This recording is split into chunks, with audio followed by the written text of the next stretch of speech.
سلام على الفراخ المحشية كده بقى، وهي بصوا متكتفة كده ومنزلش منها ولا نقطة فريك. هتعملوها وهتاكلوها بألف هنا وشفا. ودي أول فكرة يا بنات هنعملها في أفكار فطار رمضان. ازيكم عاملين ايه؟ يا رب تكونوا بألف خير، وحشتوني أحلى اخوات في الدنيا. النهاردة هنعمل مع بعض الفراخ المحشية من غير ما ينزل منها ولا واحدة فريك زي ما شفنا في أول الفيديو. وأول حاجة هنعملها، غسلنا الفرخة المقلبزة دي وهنرش عليها ملح. وعشان نتخلص من الزفارة نهائيا هنسيبها منقوعة في الملح والليمون حوالي ساعة ساعتين عقبال ما نعمل اللي ورانا، ونشوف هنعمل ايه بعد كده. خلاص كده احنا نقعناها كويس قوي بالملح والليمون من كل حتة اهو زي ما احنا شفنا كده. بصوا، وعصرنا ليمونتين حلوين كده. هتقولي لي يا جوجو الفرخة دي كبيرة على الحشو، هقولك لا، ما هي طريقة التسوية هي اللي هتفرق فيها. احنا هنسويها على نار ولا عالية قوي ولا هادية خالص، هنسويها على نار متوسطة وهنسيبها لما تتهري خالص علشان نتأكد ان هي استوت من جوه. خلاص كده يا بنات احنا نقعنا الفرخة اهو، وهنسيبها دلوقتي وهنشوف هنعمل ايه في الفريك. انا كنت نقع الفريك دلوقتي وكنت غسلاه كويس قوي وسايباه بالمية النضيفة فيه، عشان انا بحب الفريك طري شوية. والحركة دي كفاية ان هي تخلي الفريك طري معايا وانا بسويه.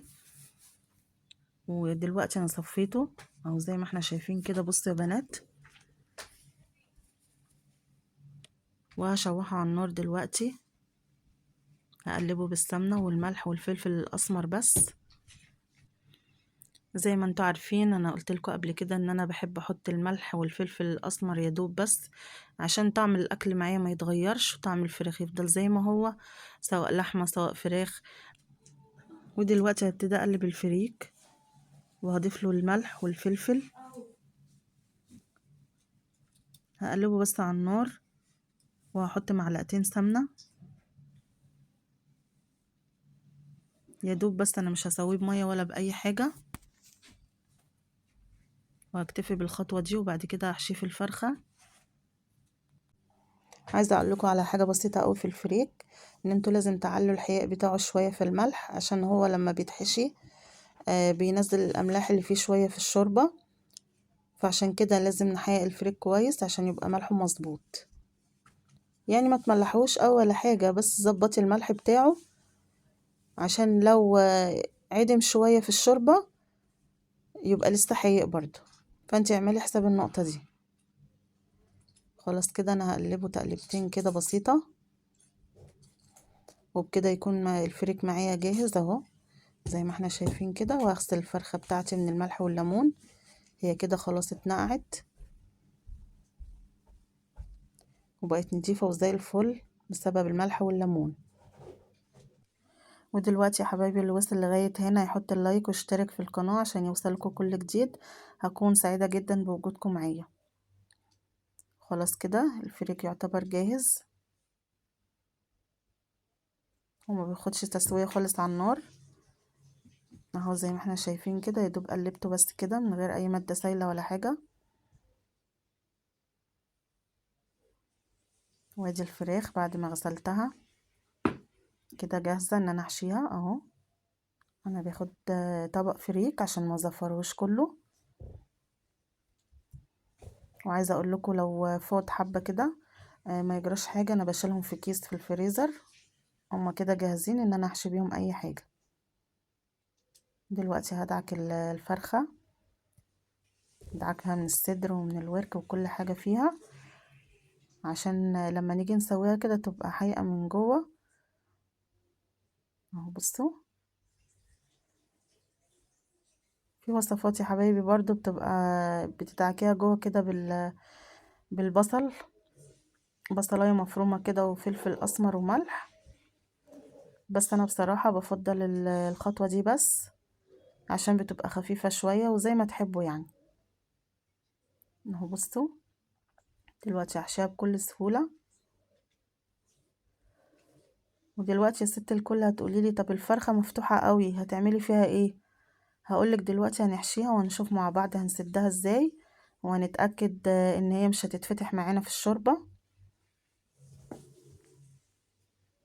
تابعي معايا الفيديو، انا هقولك كل حاجة اهو. زي ما احنا شايفين كده انا حشيت الفرخة كلها بمنتهى السهولة. هي خدت معايا طبق الفريك ده. بص انا هسدها بالقنصة بتاعتها اهو دلوقتي، مفيش اي مشكلة خالص. وهكتفها دلوقتي اهو زي ما احنا شايفين.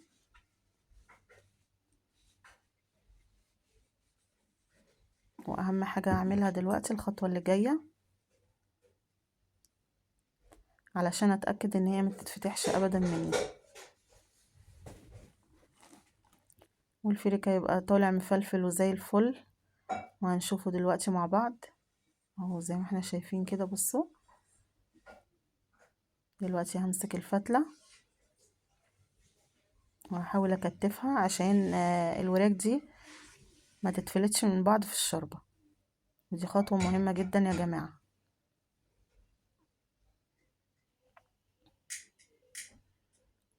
يا رب النهاردة الوصفة تكون عجبتكم، ولو عجبتكم حطوا اللايك واشتركوا في القناة عشان يوصل لكم كل جديد. ما تبخلوش عليا يا جماعة باللايكات بتاعتكم والاشتراكات الجميلة. الاشتراكات بتاعتكم دي بتخليني اعمل فيديوهات تانية طبعا بتفرحني، ولايكاتكم الجميلة والمشاركات ما تبخلوش عليا بيها. وهو زي ما احنا شايفين كده عملنا الفرخة من جميع الجهات اهو. بصوا طريقة سهلة وبسيطة، ولا خيطنا ولا عملنا اي حاجة، يدوب ربطناها بس. طبعا انتي لو سديتيها بالقنصة برضو هتساعدك ان هو ما ينزلش اي فريك منها في الشوربة، وهتستوي ان شاء الله، هتبقى زي الفل. اعمليها وجربيها وبألف هنا وشفا. خلاص كده اهم حاجة برضو المية تغلي عشان تتقفل من جميع الجهات. ودلوقتي هغطي على الحلة لغاية ما تستوي الفراخ براحتها. لا نسيت اقول لكم ان انا لازم هاخد الريم الاول، بس هي ما طلعتش الريم كتير عشان مغسولة كويس قوي.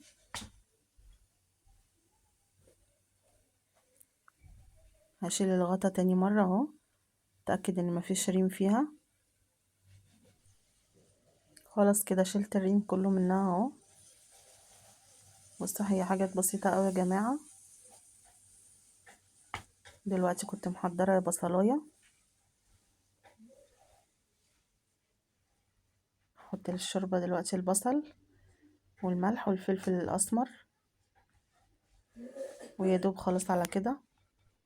خلاص كده انا هغطيها، وزي ما قلنا عشان الفراخ تستوي كويس من جوه ههدي النار عليها شوية، يعني النار ولا عالية قوي ولا واطية قوي.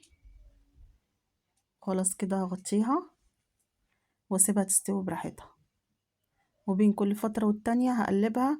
بس طريقة التقليب يا جماعة صدقوني بجد بتفرق، ان انتي تقلبيها بالراحة وان انتي تقلبيها بحاجة كده سنها رفيع. ده طبعا مش هينفع في الفراخ دي. هتقلبيها بأي معلقة كده تكون سنها مش رفيع قوي. بصوا عشان ايه الجلد بتاعها ما يتفتحش اهو زي ما احنا شايفين. هغطيها دلوقتي تاني. خلاص كده انا هسيبها تستوي على الجنب التاني. تقريبا كده الفراخ استوت اهو. بصوا استوت لغاية، بصوا ما اتهرت اهو، ولا اتفتحت ولا الفريك طلع منها.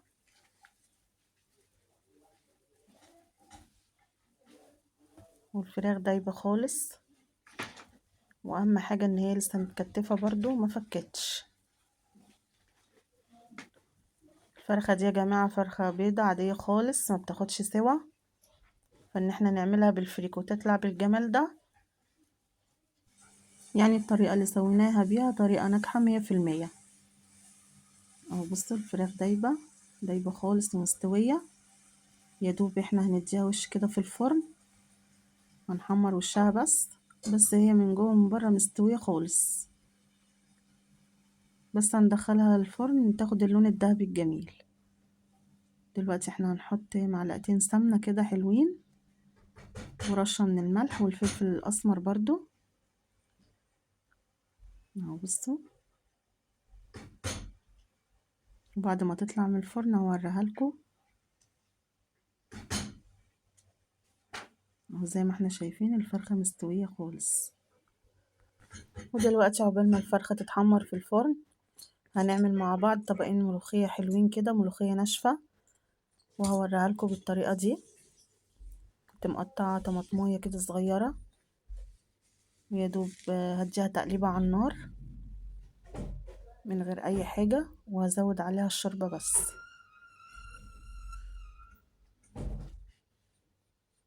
وهوريكم الملوخية الناشفة في الاخر.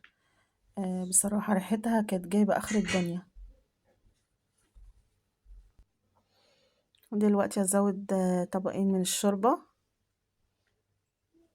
يعني حسب احتياجاتنا.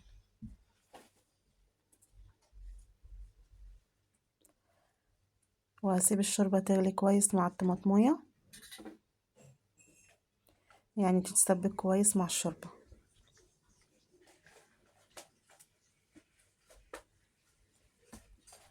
وعايزة اقول لكم يا حبايبي احنا بناخد من بعض بس افكار، لكن كلنا بنعرف الوصفات وكلنا بنعرف نعمل الفراخ، بس احنا مجرد بناخد افكار من بعض وبنستفاد من بعض.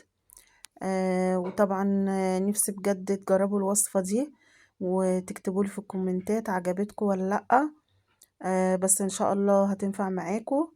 وطبعا اللي مش بتنجح معاه الفراخ المحشية او بتفتح في الشوربة اعمليها بالطريقة دي، واكتبي لي الكومنت الحلو بتاعك وقولي لي الوصفة نفعت معاكي ولا لأ. خلاص كده القوطة اتسبكت مع الشوربة، وهنعمل الملوخية الجميلة بتاعتنا.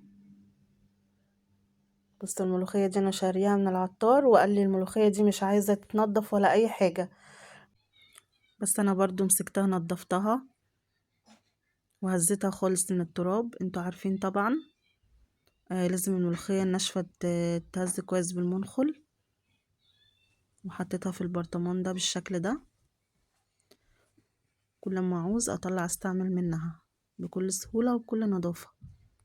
خلاص كده انا خلصت قوام الملوخية اهو بالشكل اللي انا عايزاه ده اهو. بصوا حاولي وانتي بتعملي الملوخية ما تخففيهاش قوي عشان تطلع مظبوطة وحلوة بالطريقة دي. خلاص كده الملوخية خلصت، ودلوقتي انا هطشلها التومة بس ومش اكتر من كده. اكلة سهلة وبسيطة وفي متناول ايدينا كلنا،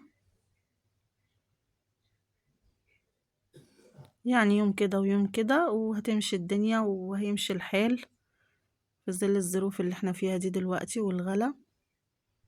خلاص كده التوم وصل اللون الذهبي الجميل واستوى اهو زي ما احنا شايفين. بصوا الله بجد على ريحة التوم وريحة الطشة، تحفة يا بنات. اعملوها أكلة جميلة أوي في الشتاء، حاجات السخنة دي كلها بتدفي اهو. بصوا زي ما احنا شايفين ريحتها جميلة، يعني عايزة اقول لكم بجد بجد اعملوها وشموا الريحة الحلوة دي. بصوا القوام بتاعها، بصوا بجد دلوقتي هتفرقوها عن الخضرة. الملوخية خضرة وجميلة، وادي الملوخية الناشفة يا جماعة بعد ما خلصتها اهو. بصوا وادي الفراخ اهو زي ما احنا شايفين، ولا فكت ولا اي حاجة، والفريك قاعد زي ما هو فيها. بصوا دلوقتي هكسرها معاكم وهوريكم قد ايه ان هي مستوية من جوه ومن بره، والفريك مفلفل. بصوا جميل، يعني الفريك معجنش ولا هو طلع من بره ولا اي حاجة خالص. اعملوها بالطريقة دي واكتبوا لي في الكومنتات، وان شاء الله الطريقة دي تنجح معاكم. بصوا بجد يا بنات الفريك شكله يفتح النفس.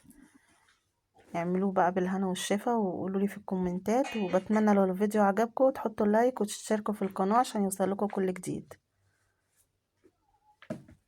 بصوا الفراخ دايبة خالص يا بنات، مع انها محشية فضلت طول التسوية متكتفة وما فكتش خالص.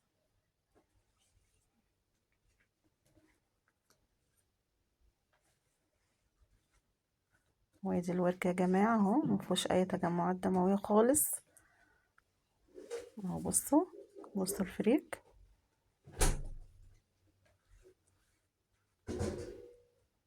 وادي الاكلة كلها يا بنات. انا كنت عاملة معاها طبق من السلطة، وادي الفراخ وطبق الملوخية الجميل. اعملوه بألف هنا وشفا.